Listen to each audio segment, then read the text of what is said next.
Hello, my best friend, Jamie Lane, VP of Research at AirDNA. It is I, Mariah Kamei, your sidekick, your best friend. Are we best friends? And the marketing master, yes, we're best friends. Cool. Thank you for making that an alliteration and, knowing that I needed my ego stroked at the same time. So appreciate that. Thank you. Well, this is, of course, the STR Data Lab, brought to you by AirDNA. Shameless plug. Today, Jamie Lane, we are going to talk about, we're going to go back in time a little bit. We're going to look at what happened in December. We do that because we want to give everyone context to what's happening in the future. And of course, looking at those trends over time, month over month, helps you understand what growth may look like for the future. And we want to bring all that context to our audience today. Today was a pretty big day. You told me earlier that your phone was blowing up with alerts, and I realized that maybe my alerts, which are like for People magazine, weren't as relevant as your alerts. But the new inflation report came out today. It's like, a gift in your inbox, I'm sure. It actually had some pretty good news in it. We've been talking a lot lately on the podcast about those macro trends and what they may mean for our business. So I thought maybe that was a good place to start before we get into December. So since my alert was for People magazine, it was probably something Kim Kardashian did. Can you help me understand, and maybe anybody else who didn't get the new inflation report in their inbox either, what's the news? What's the news on the street, Jamie Lane? Yeah, so I'll get into that, and then afterwards, ask me why my phone was blowing up yesterday too, because entirely different thing. In my mind, equally as exciting. But the inflation report first. We got it this morning. It was great news. Inflation went down 0.1% month over month. It's the first time we've seen a negative read in a long time. And while it was still up 6.5% year over year, that's down and really significantly from what we were seeing over the summer, even from just last month when it was up 7.1% year over year. Right. So that's what the Fed is watching. That's what they want to see. And in my mind, this was a Goldilocks report for us. And if we continue to see this and either flat, declining, even only up 0.1%, like that's putting inflation square sort of in the bullseye of what the Fed's looking. And it gives them the confidence that they can stop raising interest rates. We do expect 2 more increases when they meet, but then that they can pause as long as sort of we keep getting these good news. But I couldn't have written a better script for what this report came out today as. I love that. And I love the Goldilocks reference, right? Which does not mean that we break into people's houses and steal their porridge and sleep in their beds. It means that it's sort of the best of both worlds, right? Remember when Goldilocks found the little bear's porridge and it was delicious? That's what was in this inflation report. Is that a decently accurate depiction of Goldilocks from your perspective? Yeah, but this is my first time thinking about that story and the relation of short-term rentals. And was the bear just like looking and thought they rented the place on Airbnb? And that was what it was. It was just confusion. Goldilocks is like, no, like Vacasa gave me this house, and they're like, no, Airbnb said I was in it. We've heard those horror stories before. Thank you for making it relatable for our audience. So that inflation report, of course, is one of several. I don't have the number, but let's get there, of what I would say are the Jamie Lane indicators. These are the things that, obviously either make your day or make your day not so great, that you are looking at on the economy. So just for my own, again, knowledge and the rest of the folks that are listening to us, what are those indicators? So inflation, obviously one of them. Yeah, the other big one for me, and I literally start to sweat the morning of because I get so clammy, like waiting for the number. Uh, Anyone else out there just clicking and re-clicking the BLS site, you have a problem. But uh, the December payroll numbers, another great report. New jobs up 223,000 in December, and you think back at the beginning of the year, we were adding over 500,000 jobs per month. 223,000 is still really significant. It's probably a bit more than the Fed would like to be adding. Right. There's But that sort of, balancing. the other components of that report, uh, wage growth was coming down. So the sort of wage growth spiral that we could get into of wages going up, companies having to charge more for their goods, and then employees then wanting more money because they're having to pay more for their goods. Vicious cycle there. It's a vicious cycle, and it looks to be one that we're going to be able to avoid. Okay. Those numbers keep coming down. Unemployment at 3.5%, the lowest number it's been in 50 years. Right. So in terms of just an indicator of the overall health of the economy, still very strong. And that with the caveat of there's so many aspects of the economy now that are seeing weakness, Mhm. and parts of the economy that are impacted most directly by the Fed. So the housing market clearly in recession. We're seeing new home sales drop 30-40%. That is a metric I watch very closely. How many homes are being sold, how many new homes are coming to the market, what the price of those homes is. Are we seeing home values come down?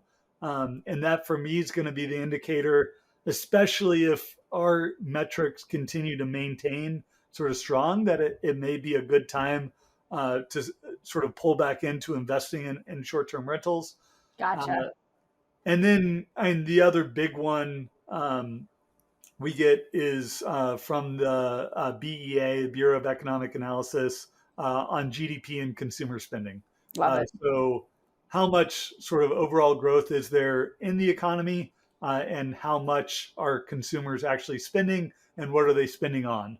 And that's where we're seeing the big sort of dichotomy between good spending and consumer spending.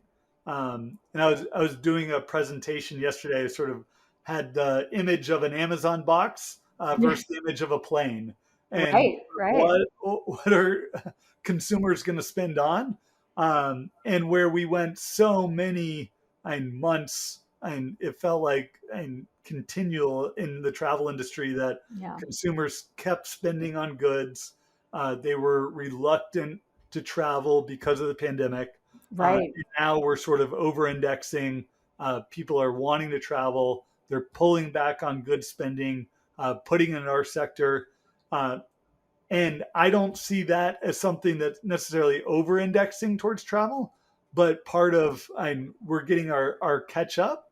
And it's part of the long-term trend that we see of these new generations, Gen Z, millennials, Gen X, sort of wanting to spend more on experiences and less on material things, which is one of those long-term trends that I see as benefiting our industry. Yeah, it seems like, although it may not be called revenge travel forever, revenge travel is still very much here to stay. It is a lifestyle choice, right? And people may opt for less Amazon boxes and more airplane trips. I love that. Okay, so inflation, that's a key metric. BLS, Bureau of Labor, something. Yes.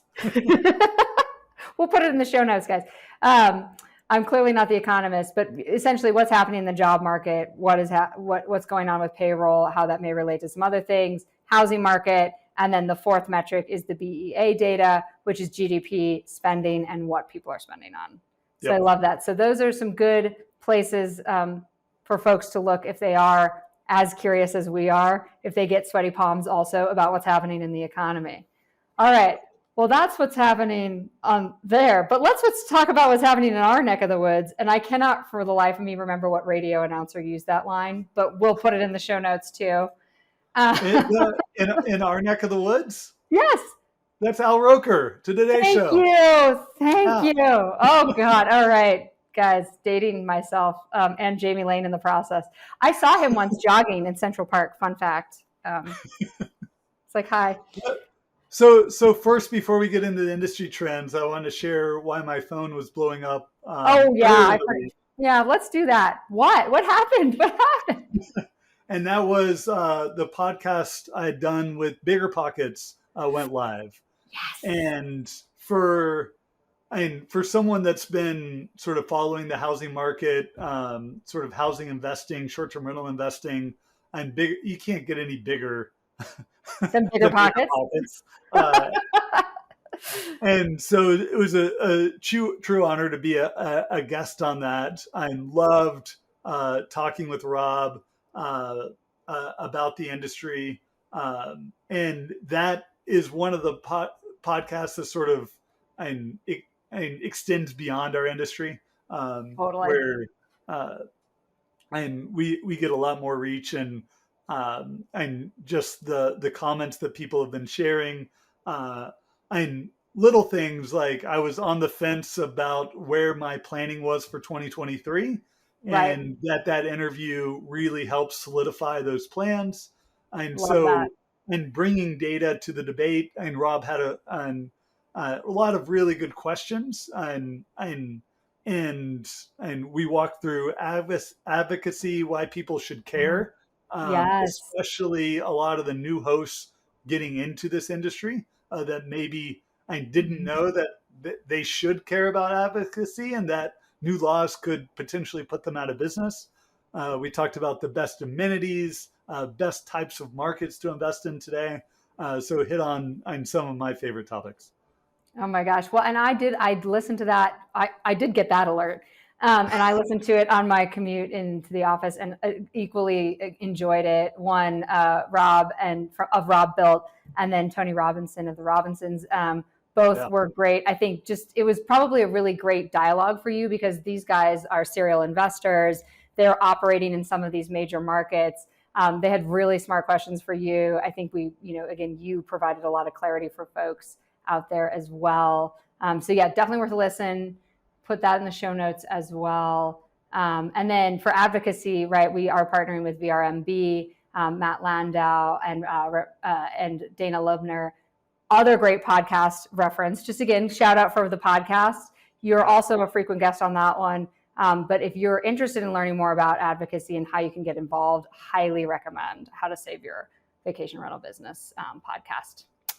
I love that. All right. Okay. All right. Now let's get into it, Jamie. Let's talk about some of the high notes of 2022. How did we bookend 2022 in December as it relates? I know that there's one number, well, maybe two numbers that sort of bookend the year.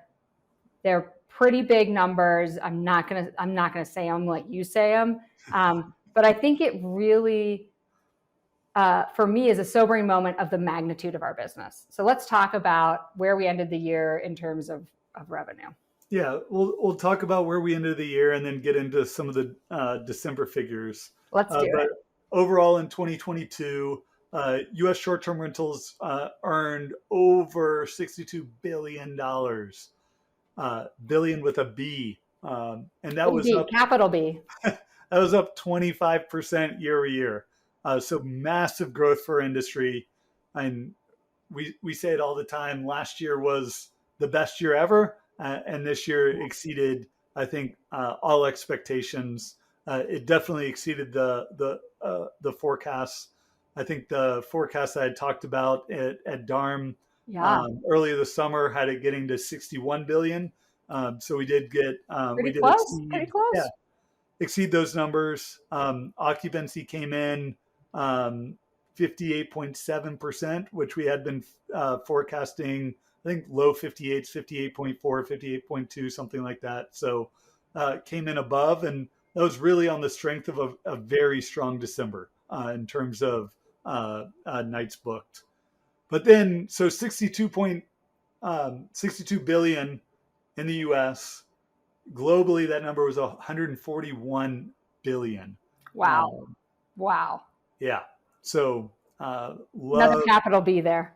capital B, and so love to see the growth there. And that was really on the backs of a really strong recovery in Europe this year. Uh, and it was really, I mean, vaccines rolled out Yep. last year, and it really, after Omicron dissipated in January, sort of global travel got back, and it was a on fire year for Europe. And shout out to Blake on my team who puts together our European review every month. Definitely look at that one. Was just going through it and really highlights what a great year it was for Europe. And I think save a massive recession in Europe. There's so many opportunities right now to invest and sort of and pick up on sort of the growth that's happening out there. I love that. Yeah, that's super, super important to understand where some of that global revenue is coming from. All right, so I think those are big numbers. I think that really shows the magnitude of the business, and I'd say like the health of it, right? All right, so now let's talk about December. I've been teasing the audience for the last 15 minutes about it. So usually we talk about these things in terms of supply and demand. Yep. Julian, where do you want to start? Yeah, I'll start with my favorite indicator. Yeah. I have my favorites. we want to know what your favorites are. Don't tell the others. My favorite one is nights booked, and it's the most real-time indicator.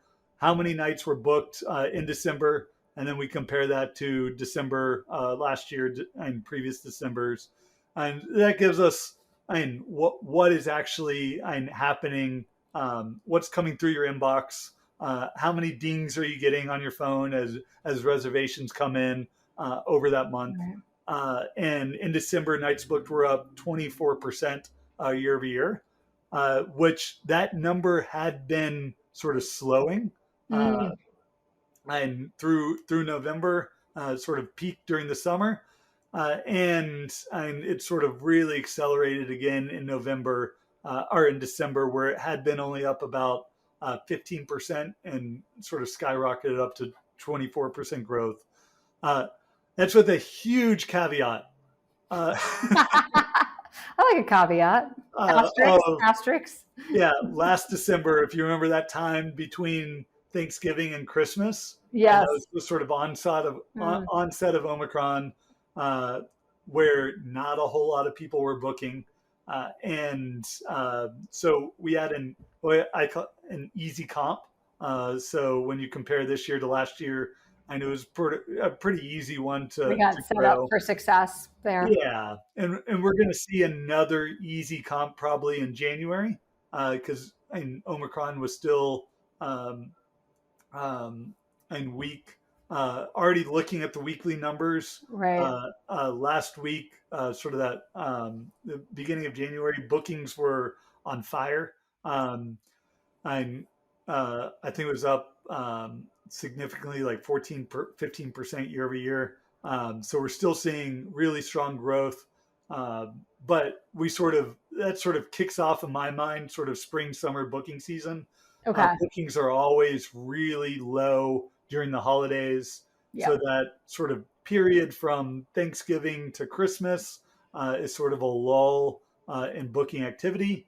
And then you get past New Year's and it's no holds bar. And we have definitely been seeing in our data some of the strongest bookings in the US that we've really ever seen. So awesome to see. And I think sort of bodes well for the year ahead. I love that. It's kind of like a predictable roller coaster. You're always going to go tanking down and then it's going to be shoo back up. Yeah. And it's something I have to remind myself when I see the numbers. It's like, oh, wow, another bad week. Like, and like, don't worry, it's coming. Like, January's going to be here before you know it. and then it shows up, and the numbers tick up. But it's always it's always a worry. Like, what if they don't tick up here? What if it's sort of a continuation of the winter or the December bookings? But that's my sweaty palms moment. Just so you know, that's where my palms are getting sweaty. I'm like, okay, we're gonna go back up, right? Yeah. I love that. So that's a good indicator. What else are you looking at there, my friend? Yeah, so that's nights booked, demand nights. So how many nights were stayed in December? Also a good month, up 20%, and that's really been in line with the past 4 months. So sort of steady as it goes. New listings up. We did see, it was the most new listings ever added in the month of December. Wow. So, if you remember when we were going through the Outlook report, if there's any sort of big risk out there, is that new listing growth continues to go at 20% and demand sort of slows to 10%. Right. We see some pretty big declines in occupancy, but we haven't yet seen that. Definitely not in December. So occupancy only declined 1.2%. So we are seeing a slowing of new listing growth, albeit I'm a very micro level. Yeah, so it seems stubbornly high, if you will. Yeah, listings were up 24% last month. They're only up 23% this month. So if you squint, you can sort of start to see the growth rates come down. And as we've talked about, we do expect that to continue to ease over the next few months as we head into 2023. Yeah, you're sort of projecting that in the Outlook report to significantly decrease in terms of supply growth. That said, it's not quite keeping pace with demand. Yep. Which is growing at a slower rate, to be more specific. Yeah, and occupancy was down 5% in November, only down 1.2% last month. So right. Yeah, it was down, but not down as much. So a little bit of positivity, I feel like you could pull out of that too. 100%. Yeah. And just again, like having that predictability, understanding where to index off of 2021, 2022, how we kind of come up with that predictable revenue model in the future, I think is some of the key takeaway there. But that's all we hear about, right, lately is occupancy's down, nights booked are down. So giving folks some context as to some of the drivers of that, I think is really important. Yeah. And we never talked about New Year's resolutions, but one of my New Year's resolutions is to try to not index off of 2019 anymore. I love that. We've got a decent year now of comparables for 2021, 2022 now. So I can't say we're never going to index first 2019, but I'm happy to not be indexing off a year that year anymore. Well, it's so funny because I was thinking the same thing, but I was thinking 2021 because it was such a bananas year, as I like to call it, that it's indexing off the high, which is always dangerous if you're in this business. You know, the folks that are making short-term rental their primary business, right? You know, you got to think about it in terms of the long term. But to your point, 2019 sort of being where which is so far in the rearview mirror, I'm assuming. And completely different world that we're living in today. And so now having those 4 years of data points in addition to 2019 being really helpful. Yeah. That said, I'm still using the 2018, 2019 data for underwriting. So if I'm looking at what a property is going to earn going forward, I don't want to index off of 2021. You do not. 2022, but 2018, 2019 in terms of what is a reasonable occupancy for a market. I think I'm still doing, but in terms of growth and sort of industry health, I think we can squarely start indexing off of prior year and get away from those 2019 data points. I love it. Yeah. And of course, there's no unfortunately black and white in our line of business, right? It's like it's useful for some things, less useful for other things. But yeah, that sort of context of worst case. And I really love that takeaway from a couple of podcasts. A podcast I did with the top 1%er where he's like, look, I'm only investing off the worst case scenario. He's like, I'm never like, he's like, I've got my bottom cash on cash return percentage that I'm willing to accept. And then everything else on top of that is gravy. I think that's a really great way of looking at it too. So it, underwriting off of 2018, 2019 numbers might get you to a better baseline than if you're trying to underwrite off of 2021. Yeah. And the sort of, I'm not pushback, but the other sort of caveat there is, yeah, caveat us. Those were two of the best years ever for travel as well. So we don't have a true recession. And our data set only goes back to 2014, and it is the industry's longest, but it doesn't have like the deep recession that we saw in 2008, 2009. Yeah. It doesn't have the impact that 9/11 had on the industry. So there's still some room for risk adjustment there. Yeah, which is why I also love that our new Outlook report incorporates that Oxford data, right? So we're able to now do a better job of looking more historically at, further back in time to understand what sort of all of those, that baseline might be, and then worst case plus best case. So another great way to sort of bolster our data set, I would say, increase the accuracy. I love it. Okay, all right. So we've talked about nights booked, nights stayed, new listings. All right, should we get into, as we know, we can't take occupancy to the bank, but we can take revenue. Yep. So let's talk about, well, maybe the other thing before that, the ADR, then the revenue, but you know where I was going with it. Yeah, so ADRs were up about 3.5%. Not as high as we had been seeing past 3 months, where it was up closer to 6. And if that's a trend, which we are forecasting it to continue to trend down, and that's important to take into account, especially when budgeting. Inflation's coming down. More than likely, the increases in rates that you were able to get in 2022, when rates were up 6% for the year. Crazy. We're not expecting that to continue into 2023. And the sort of slowdown in rate we saw really across all different location types. There were no areas really spared. The weakest growth in rates happening in mountain resort areas, right? Dealing with some decent declines in occupancy there, a lot of new supply.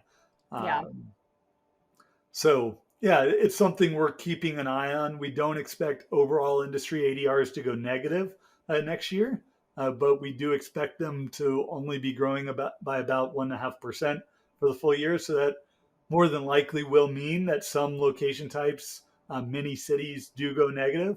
I am expecting in quite a few areas to go negative. So, and a big piece of that is the increased competition. So as there's more listings, there's more listings, more competition. Which bodes well for the innovators, which I know we have a few in this space. I think that's part of the things I love about that. The hallmarks of our business investors here are folks that are going to innovate. I love that. Well, and sort of we've talked about this before, this idea of like, I guess I'm going to, I only talk in like, cliches and things like that, but tale of two cities, tale of two areas. And I love the way that you position that, Jamie, which was sort of, there's these unrecovered areas and then there's these recovered areas. So let's define that for folks. What does it mean to be recovered, I guess, first? Yeah. So we can bifurcate markets and sort of group them into areas that demand has gotten back to 2019 levels. So you think they're recovered. And then there's areas that have not recovered and are still well below 2019 levels. And when looking at demand growth, and now we're looking at demand growth year over year, 2022 versus 2021, and just about every market saw pretty decent demand growth. But by sort of breaking it into those two groups, we're going to get a sense of which markets are seeing strong recovery and which markets are seeing strong expansion. And Love some of the that. strongest recovery markets, so those still below 2019 levels, but sort of growing quickly back and seeing strong recovery today. Areas like New York, Newark, Gotcha. San Jose, Boston, Seattle, San Francisco, DC. So these are a lot of major cities, a lot of areas that still very much supply constrained. Uh, um, Many of them have tight regulation now, where it's really hard to add new supply into that market. So a lot of that demand is just feeding Gotcha. into much higher occupancy for Okay. those hosts. And if you can get into some of these markets, great, and you're going to continue to be able to ride that recovery wave as more and more people venture back to the cities, more and more businesses are having their workers come back full time, which and brings much more sort of business travel back. And we do, and then just the recovery of international. All of Yeah. those markets are have historically been very dependent on international travelers, and we're seeing strong recovery now in international travel back to the U.S. I love that. Yeah, no, I love that sort of unrecovered, recovered, and then the expansion, which I think is really important, right? Which are maybe places like that are in it to win it in the long term, right? So we're thinking about places in Texas, good old Gatlinburg, which we talk about a lot, Hamptons, Hawaii, places that just probably will always be wonderful markets to be in if you can get into them. Yeah, and these are markets that are really popular to invest in today. Generally have laxer regulation. I mean, if you want to invest, you can get a permit. You can get into that market. And broadly, since and there are areas where we are seeing and the most demand growth, that supply is being absorbed. Gotcha. Folks that bring new listings into that market, they're seeing decent performance. They're getting bookings. There's more people Love that. that want to stay in that market than can actually stay in it, especially during peak seasons. So and broadly, they're seeing expansionary growth, and that's great for the industry as more and more people are being able to be accommodated by short-term rentals.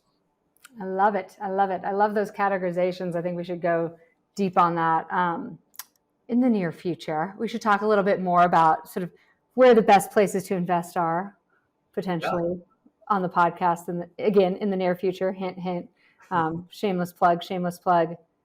Okay, so I think this gives everyone a lot of context. I love that sort of the topic thematically of this podcast has really been these indicators, right?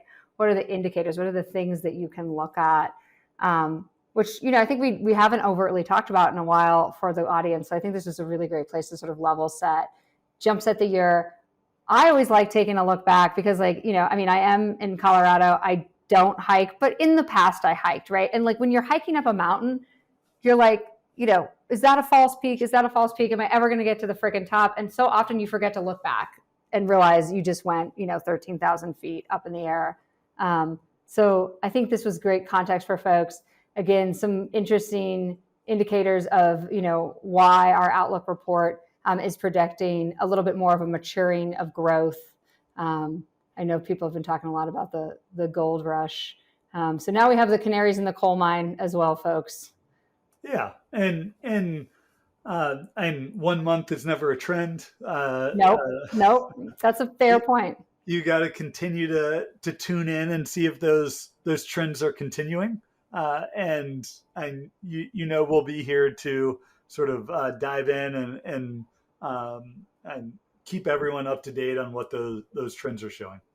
I love it. Yes, absolutely. We're going to keep showing you what happens month over month, year over year, give you all the context so that you can climb all your mountains, get to the top of those 14ers, hopefully with better information in your back pocket.